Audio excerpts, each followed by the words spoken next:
moi yebi so sata na linga ko yebisa nzambo bengi yepe ne langa na nzamba bi ondani wana elonga te ngam na bengi ete ba conséquence ezana batumsu nzamba benga bango te bakoya brisque na kati ya musala nzambe et soki omiyeleli parce que jango cop donc soko moni ba komi kotika elanga na kolo c'est que ba komi ko sala choix soit bayaka na volonté ya nzambe te ezani soki nzamba zo retrouver place à chaki yote c'est que nzamba za suna yote réfléchir soki ko la bengo na politique a opesa yo makoki ya politique a opesa ba capacité nyonso na protection na domaine politique yazo ko kazo ko chande ko molo boko mamba sex sapande ko mo beta awa ya moyemi alobeza lukunia wakusi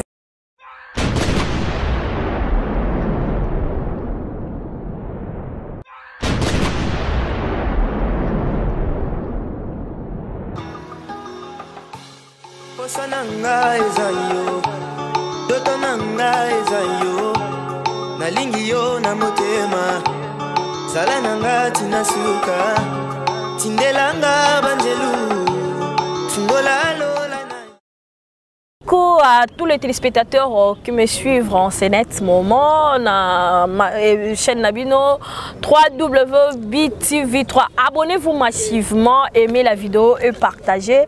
Vous ne serez pas déçus. Le Toyelbino Moto Marambwasika avec Lobby Anani. Lobby Anani. Kane na mesana koloba lelo kozala to komi na mboko toza to uti wapi to komi wapi to kokende wapi mais na kati ya BTV3 to bandoloba Lobby Anani. Lobby Anani oyo wandoromona ba journaliste ebele ba wanda ko dérouler toujours dans le même système Lobby Anani. Eza mu pepa sika oyeye bo pesa biso tompe chance ya koyo kabisoma émission na ngana Lobby Anani oyo na yambaka mingi papa Elonga wazo évangéliste Elonga auto mais ça a toujours kosola la makambu ya Yesu Christ parce que la Bible dit Jésus revient bientôt.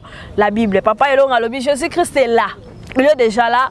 Bongola motema tika masumu landa nzela la nzambe na pamboli peuple de Dieu surtout o bakolanda biso na esika oyo bakolanda biso basimba ma bazo ba solution na ba problème na bango bazo luka kobala kobota misala mais mingi nzamba pambola bi mais mingi tika masumu kima masumu po okuta na Yesu po okozanga lola likolo lisumu ya kokangama nango ya kofinga ya mobali ya batu ya escroquerie pe ya muibi.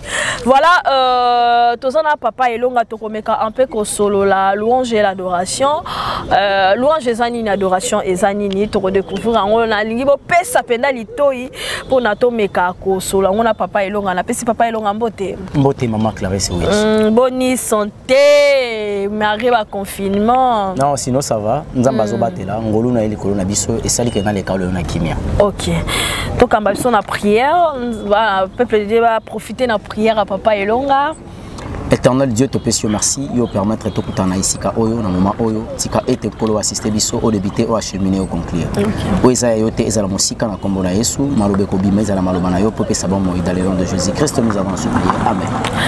Amen. Voilà papa Elonga va to kota vraiment na mo bange na biso ya mate lelo to fungola penda poke ninge vient na Didier Masuki alobaka papa Elonga étant qu'évangéliste lelo okomona basali na nzambe baza ko publier bango.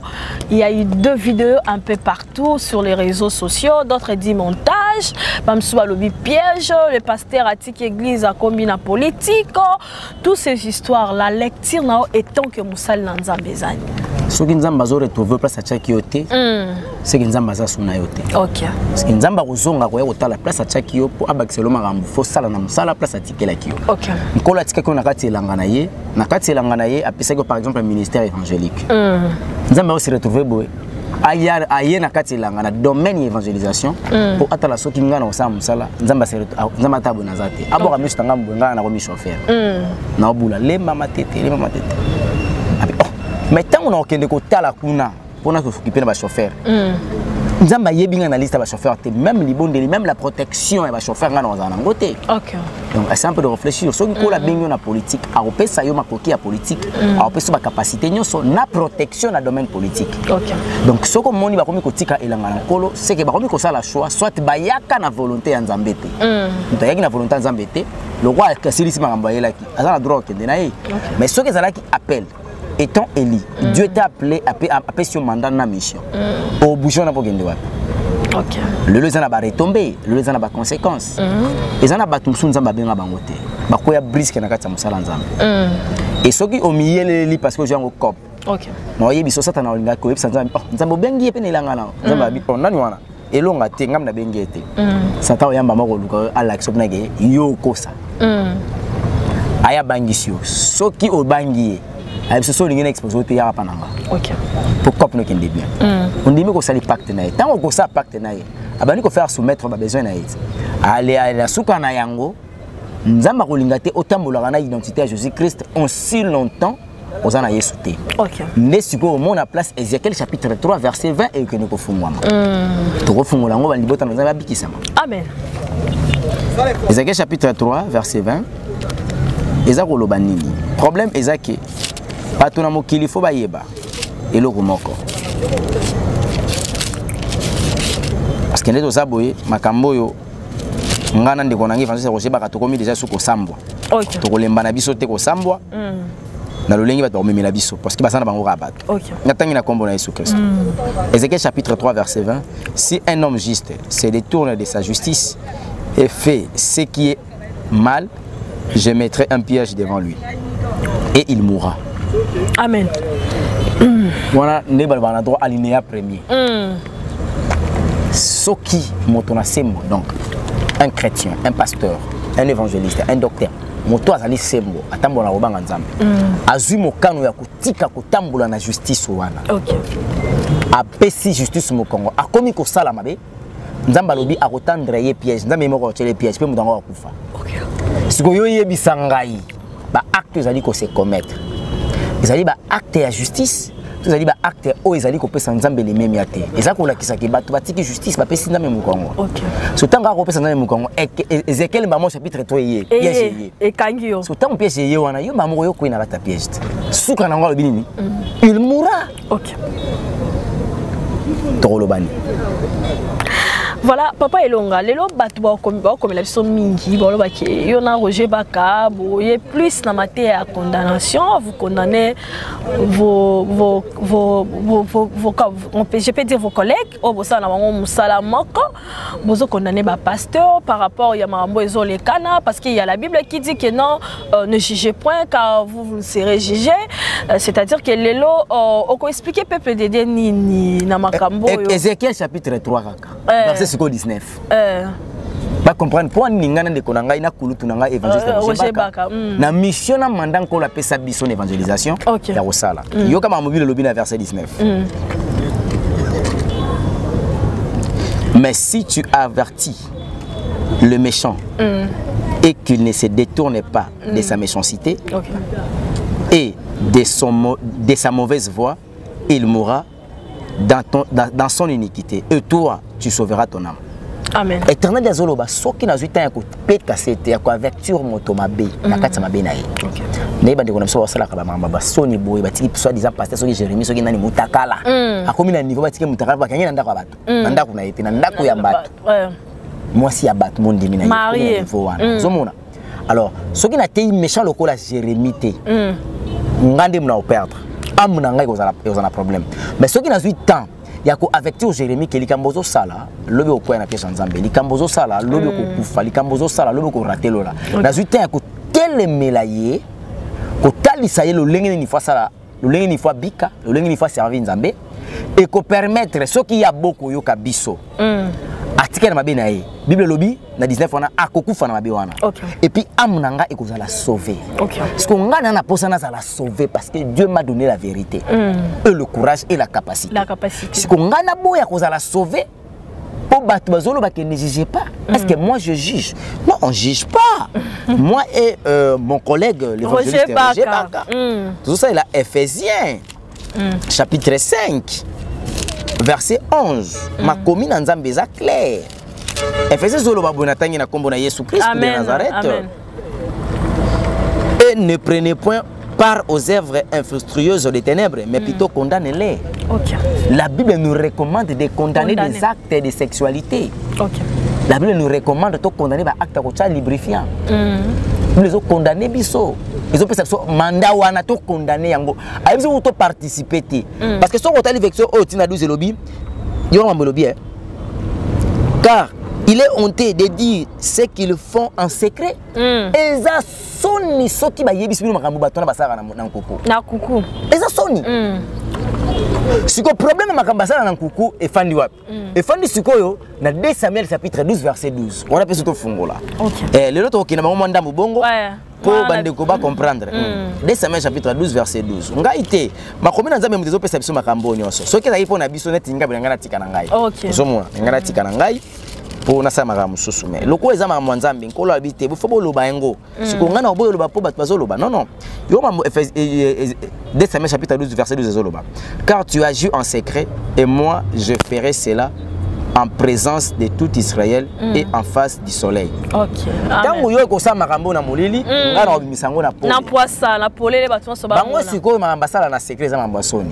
Siko nkolo siko alobaki obimisango na poisa. Nkolo azima kama molili abimisango na poisa. Avant bimisango na poisa tsheli bango na piège. Piège wala tan kangi bango. Babimisiko na poisa.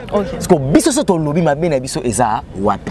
Tozala obligation ya koloba po muto pasa na kopo wana. Mais ina no limite ayeba ki piège eza. Azonga sima ati posoka ko ipe na pièce eroza susoni. O monite ke biso to sauver bango. Bango nde bato so bango ba mitia mabe balingi ke bandeko wana bakufaka na masumu na bango. Eloko bango balingi yango wana. Or biso musa to sani Francis Roger Bakeza d'abord ko se sauver puis ko sauver bandeko wana bakufa na libunga te. Yebisa biso to sala bango ni pas ko senga bango bazongela nzambe. Y a pas ces années. Ka ko zongela nzambe eza problème. Donc pasteur azocha librifier ngam na tindaki. Acha soyi. Pasteur azocha librifier ngam na pasteur azocha librifier. Sotana ko le mambo librifier comme que nganzo condamné. Ozo condamné pasteur acha soyi. Condamné ndengeni. Ah, la chair est faible, papa. La chair est faible quand ba sœur. Yazo ko kazo ko chande ko molo boko. Mambo sex sapande ko mo beta awa ya moyemi.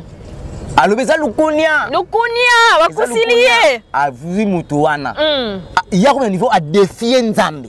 Muto nzamba exposé ya défier nzambe a prier le mutu wana. Pona koyebisa mutu wana ke ngana cho maboko mamno so ke liboso.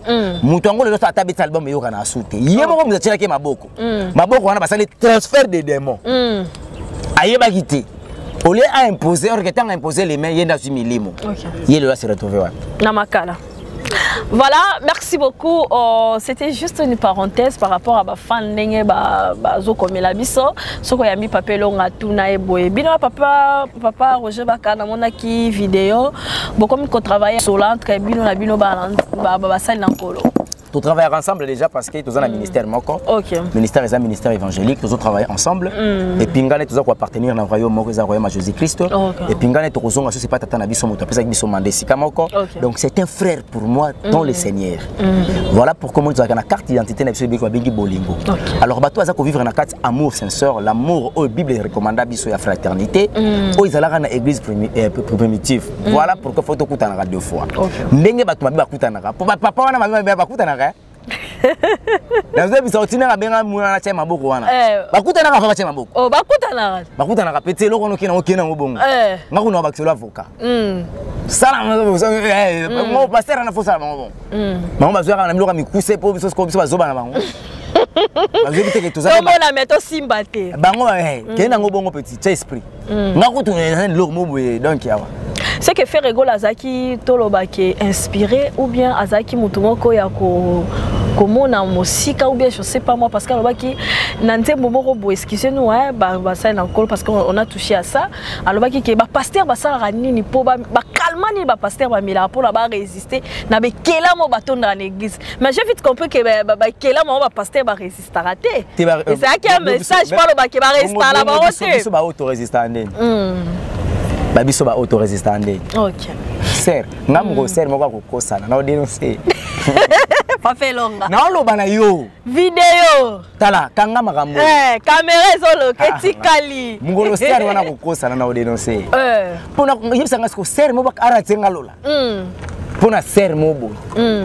Ya sikanini ya yelinga oyo mwasi na ngana ndako wana ngote. OK. Exact. Voilà. Et puis la majorité bato bazo kanga ba wana kopo mi ba marié. Nazo mituna ba mama na ndako. Mama moni bino ba mama bozo sala bozo so ba papa te papa mo malibanda ya malamu. Donc problème est ça que biso na papa évangéliste Roger Baka toujours respecter ba aîné. OK. Mais ba aîné nzela ba leki eza nzela au musée dina ba leki saka te. Mama ba le kanzela wana te. OK. Bango ba un évangile cop. donc nous na ya boye sero fona boto la bijou na ye na pese di sakoli bobo na kange bijou na kange na mbonga transport na soka na pese rendez-vous hôtel a futa hotel na mbongo na ye soki na mbongo hotel te na osala mutuka na ba mutuka puis hôtel peso a pas à reconnu à quoi éviter ba papa na biso Onésime le prophète Onésime alobaka ki ba pasteur basala ikobo na mituka aloba basala ikobo oui aloba ngo la ba bio na bango bana ba chambre bazala na beto amona ka bango kangi bango tanga dénoncer bango ba benga kana impoli mona libebi lelo yo les prophètes maloba mosako le kokisa mité OK oh batika ba bafanda bongo nde toza bo siko ngana point ngana on ne corriger baka to simba le prophète Onésime abanga nzambe OK pour to simba pasteur walo muchenga wa malachite ba oh wa to na posa bazala sauver ba bimani kobo la chair est faible kana ikobo et pas na bango kuta mensonge mukolo bakanga moko na bango alobaka ni montage abano na kokosa c'est pas bon le mensonge pourquoi OK quand tu comprends que tu as commis un péché nazo yebisa yo David tanga somoki prophète Nathan yebisa moni acte opposé c'est toi parce que betela li solo ya ebole ya mosali na ye mosali azalaki ne bole moko patron na bibole belé il s'est fait que mosali et patron ya mbi mopaya pesi or bazwaka rebole ya mosali balamela mopaya naye ebola mosali ali patron naka ne bole moko ekutona ngo belé ali di yonga na zolo David asilika ka komi na kanda bitien mutu na zamesha foto kangaye ba bisi mutu ngo za yo ngaye ni obomisi soda na yo yuri ozo mwasi na ebacheba David alobaka nini je péché contre l'Éternel David a pleuré yango nzamba benga abando benga David l'homme selon mon cœur parce que ça qui tanga zo sumu ka zo senga boli ça sema bobeza likunia montage bakusi lingai balingi ngai ti siko yo ba olingo ndeni po balinga yo foko mana capacité pe omoni faut to mana capacité mutu omoni netinde kona biso nani Michel Bakenda OK azala clair que na sumu kaki na sali mabe d'où je me retire quand même moi courageux wana OK bande ko musuba ko kuma na niveau na tende orgueil yango moni orgueil wana nzamba ko résister contre bango parce que problème à makasi c'est que piège wana selon Ézéchiel chapitre 3 de kangi ce qu'on kolo mutacha ki piège kangi yo nani akolongola yo na piège c'est ça nani alongola na piège OK yono singa bango basa les prières ba yebisa nzambe alongola na piège pour Sogité nasuka nango imura wana maloba nzambe nasuka nango bokufi kufa elatio. Voilà, merci beaucoup, c'était juste une parenthèse tokoti vraiment na maté na biso alelo adoration et louange. Adoration et zanini, louange et zanini. Différence les entre adoration et louange. Adoration ezali na linga ezali veut dire kogumba mela. Oui. Kogumba mela. Tant ozo gumba mela il y a que reconnaître autorité. L'autorité par laquelle tu as reconnu, c'est que yo s'est rabaissé. Okay. Alors, muta kenda en adoration et ça ka ekelamu. Ekelamu akendaka et pas yamokeli kaka en adoration. Donc oye ko gumba mako se prosterner, ko pesa limemia. Tandis que louange ezali la reconnaissance. Nazali ko louer, c'est une façon de couper sa action de grâce. Je loue l'Éternel. Seigneur, je suis reconnaissant. C'est signe de gratitude. Na oyo salelinga te na sepe na tombola yo. Mandi ko louer. Mais quand j'adore, je reconnais que je suis simple créature auprès d'un créateur. Le travail d'un créature auprès d'un créateur, ils ont la adoration, il faut adorer.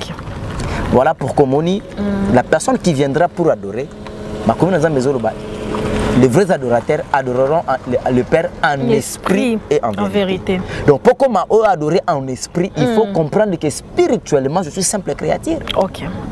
Donc l'adoration et la louange, moi, je suis la louange, je fais partie de la gratitude.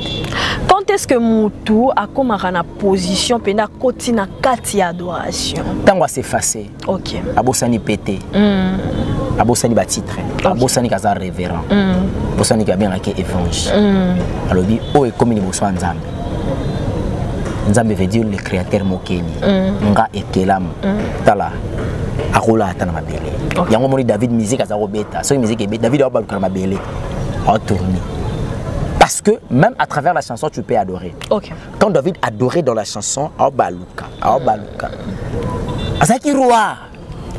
Abia David, il a coûté cher. Ok. Maintenant, tenir compte, il y a prix à il a battu. Maintenant, tenir compte, il y a mouton à adorer. Ok. David, tant comment un niveau au Lobaké, j'habiterai dans la maison de l'Éternel jusqu'à la fin de mes jours. Azaki locataire. Azaka roi. Ok. À comprendre que même dans la carte royaume nanga la trône nanga, ça tient pas. Zamba ka munene. D'où na lunga vous tataka ane ko fane l'église. Donc dans la maison de l'Éternel. C'est parce qu'il y a que la maison de l'Éternel, nous avons soin d'à qu'on les a yémon Zambie. Il y a que cette maison là, bah qu'on soit soin na bango. Mais ceux qui a na trône, ami mon le roi, ça tient pas. Donc quand tu adores, pour au côté de la profondeur, il faut aussi effacer. Il faut effacer imaginons sur au héros qu'on est allé. Comment on a que tu es un père, au roi adoré, mes enfants sont là. On a un journaliste. Tes sœurs, quand tu adores, tu dois s'effacer. Au s'effacer tant aux zongis qu'on a molimo, au réaliser. Que quoi pour y aller au manga. Ok. Aux années morts en PC. Mais occasion au yozui. Té. Na tombola ye. Na yebi so kozanga mamba web sans embêter. Pour komona nzambe na lolenge nyoso ya bonzambe na ye. Pour adorer kitoko.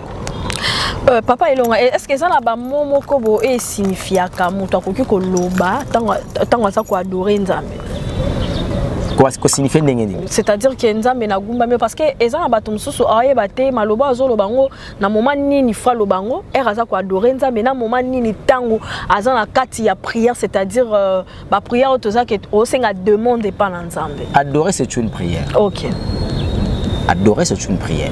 Alors, dans l'adoration, molimo sont au kambo pe suma kambo yolo. OK. Mais singa des fois ça arrive des fois quand j'adore.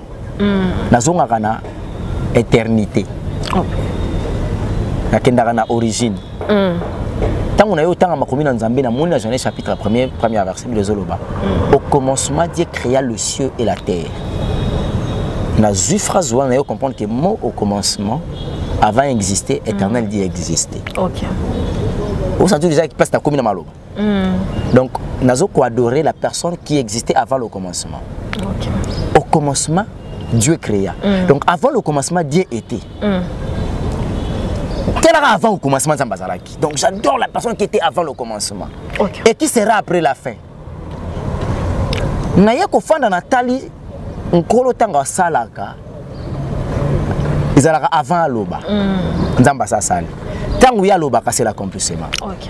Oui mais au monde ba grandeur na okende na okoma na niveau na pour Nathalie le lenga sala pour nzamba avant Aloba ngai na zala. Avant le bac créer l'homme à notre image, à notre mutaza. Donc à ça sali mutu. Tango lobi est comme exécuté. OK. Tango zo samta lobi soyez fécond. Avant Loba fécondité c'est salimaki. Tango lobi soyez fécond, ba de toi mo botam. OK. Donc c'est comme ça. Alors maloba wana eliaka tango na omona na ozonga na éternité. Na zonga na éternité na omona ke na poussani na kozonga ka na arriver à mettre na ngai. Muta sovanga. Musalo tata na ngako osate. Na yebaka une fois na teme papa biso mamba classe. Akoma kuna idée benga na ndako na ye. Na bosse impoli. Je dis, oh papa, c'est pour la première fois que je suis impoli. Quand je suis impoli, moi je te parle et toi aussi tu me réponds. Ah bon? Mais je suis zonga na tali to ya masumu na zaleko sala. Nzama ndo ebisa ngai mon fils. Kutunga na masumu éternel Dieu m'a appelé mon serviteur. Ils ont sanga songa oh tama mzamba olo. À travers d'autres serviteurs. Papa yo mosala nzambe na bi otia bamboyema. Ngana kata masumu nzamba obenga nga serviteur. Attention. Tala grandeur ya mutu wana. Et na jara masumu wana. Tala. Ba tebele ba kota nango ba prison, ba tebele ba kufa nango, na ba accident, na ba sida, na ba ndenge tout. Ba jare ba mabe obiso to salaki. OK. Mais na kati ba mabe wana éternel des obengo mosala nzambe. Donc ceux qui zaki ceux qui loba répéter, mais on toza sona père. Kola teleminde na kembo bikela munyo sobi kukama e masia nanga zana bomoy ngana ningana tina nini ata mabele fungwa mibi pai na telemi na banga teo ya siminga za makasi kombona ye Yesu Kristu ata mokile boyi konzima oya lobi nde yango ekosalema ponanga l'importance de l'adoration c'est un peu ça. Les autres qui papa les mots qui n'a foi impossible. Voilà. Parce qu'il connaissait à qui il a pesé confiance. OK. Abesika télématin abelé fungwami. Fungwami. Ki obangale. Obangate.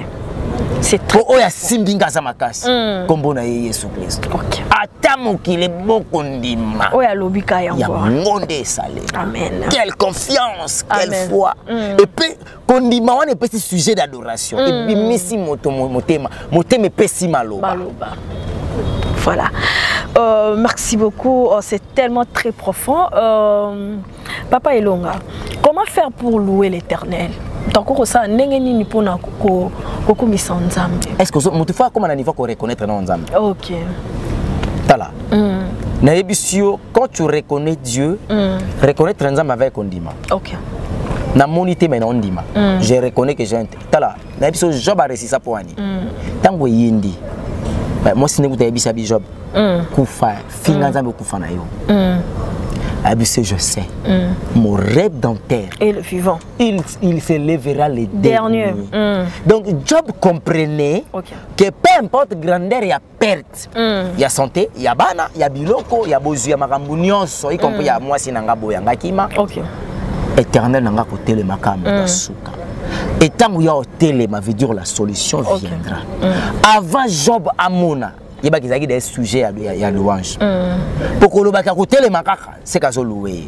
Et puis ça qui joue ma casse. C'est comme ça. Il avait la foi. Que nous avons tiqueté. Malgré aux frappes, il y a des petits gâtés. Pour y pour moi, nous avons bâti fois kufa. Or, et le bin de Komora yemba en entendant. Je pense Emekan. Entre Emekan ou Clovis Makola. Yemba lobi. En attendant na balae na zobine la nzambe en attendant na botae na zobine la nzambe abandi ko kumi sanzambe pe ko bine la en attendant ku yamona. OK. En attendant simba. Seigneur, j'ai la foi. Na simba na kondima. Koto avana simba na loboko bando bina. No yebisa o Jericho ekweya. Ezaki louange. OK. Bandi ko louer loko ezaka sia sanzambe nzamba sentir trône ngani. Jericho grrr. Ekweya. Non, il y a une louange et puis ça mili mon mabe. OK. Louange et quand il y a ta présence satanique, louange. Louange et pousser la mutu bénédiction. OK. Louange. Donc il faut que yeba ko yembe l'ensemble, ko yeba ko bine l'ensemble.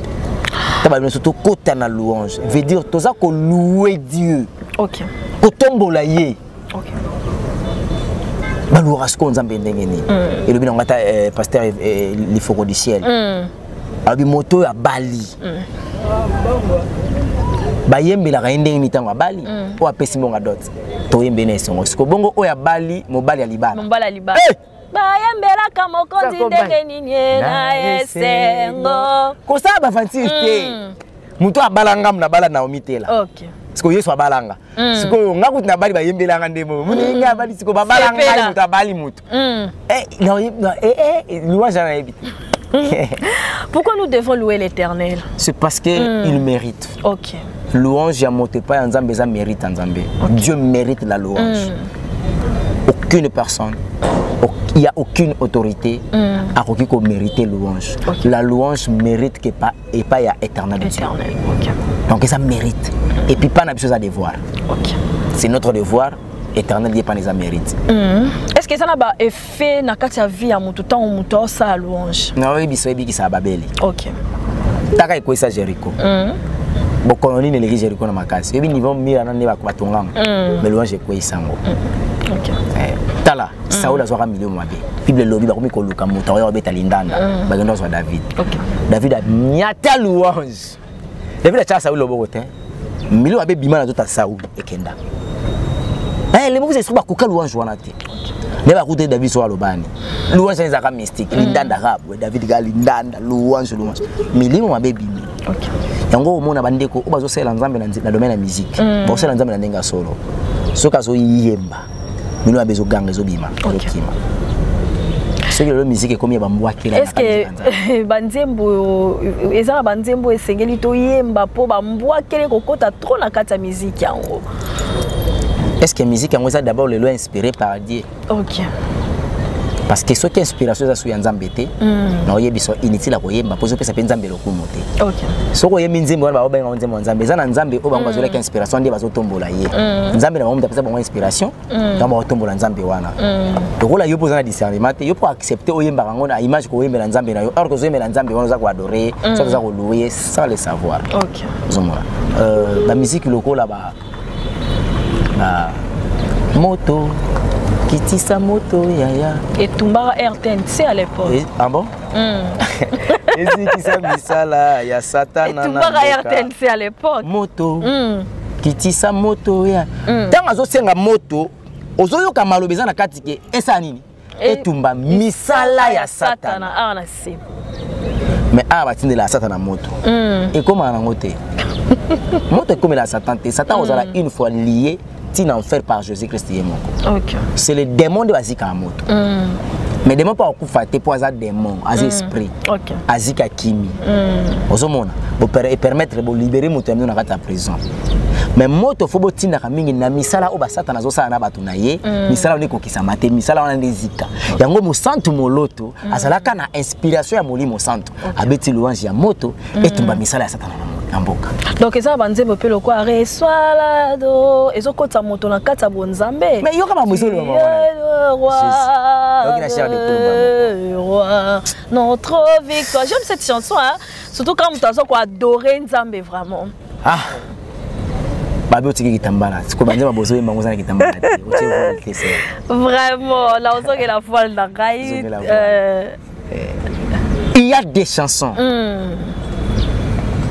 Vous avez ba frère Mété. OK. Vous avez ba frère Mbouta. Tala nzembo yemba par exemple ya Libala. Na ebandeli muninga ya weya sala kilola. Aiko sala mokili asalimbisi na mai. Aiko sala nzete sala damu na Eva maman. C'était en ce moment Libala ebandaki nedene. Apesi une explication na historique ya origine ya mariage ebandaki kuna. Mais na kata eko lobelo ko moko zala ki important o mona ke musique o te pa nzambe avec l'inspiration moi c'est mususu ko bala nzoko misombe liwa na bombo akobebi sila yo banzela na nyoso oyo nzambe abenga yo OK yo ko mo makambo loko zo mikanda na boîte de lettres après comme yungana obandi ko kondela ba souci qui ario nzambe pa mola frère Mbouta nzambe pa mola voilà la musique voilà mais ça te loko la musique mo ya Libala oko so ser oyo bo so yipe bo viola so bo sala ke nini so ke nini o tena clip onze Libala Libala après le be comme ba problème la parquet après quand Nzembo Libala bobo la justice. Voilà.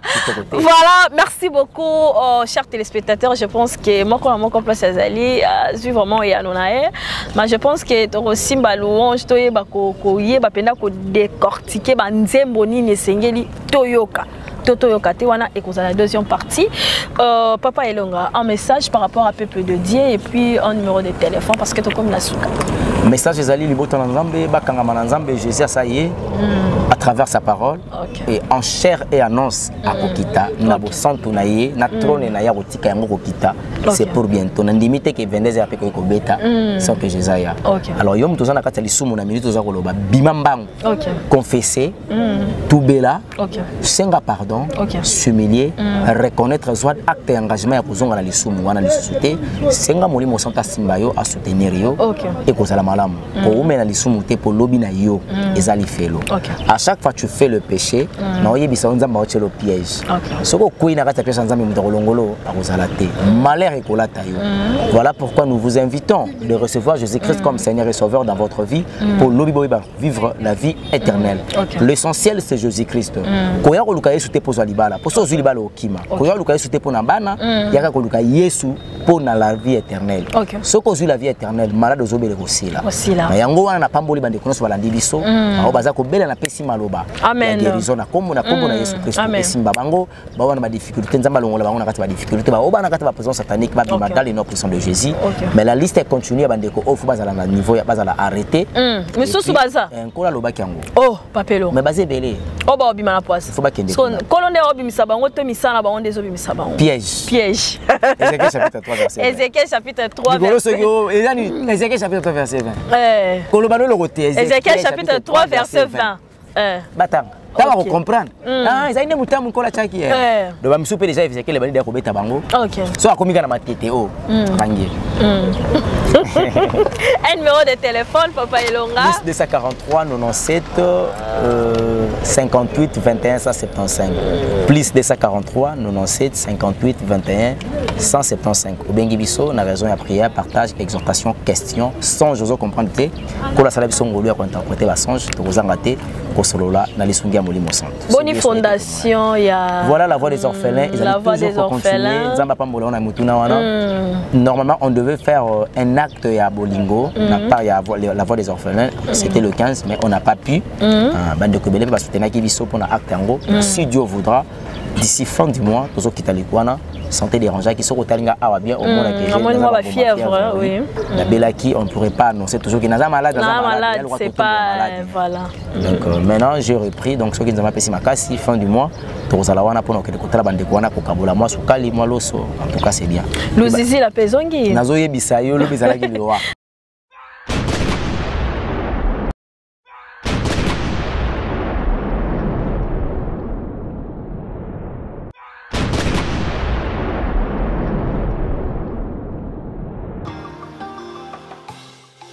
Nanga ezayo, doto nanga ezayo, nalingi yo na motema, zala nanga tina suka, tindelanga banjelu, fungola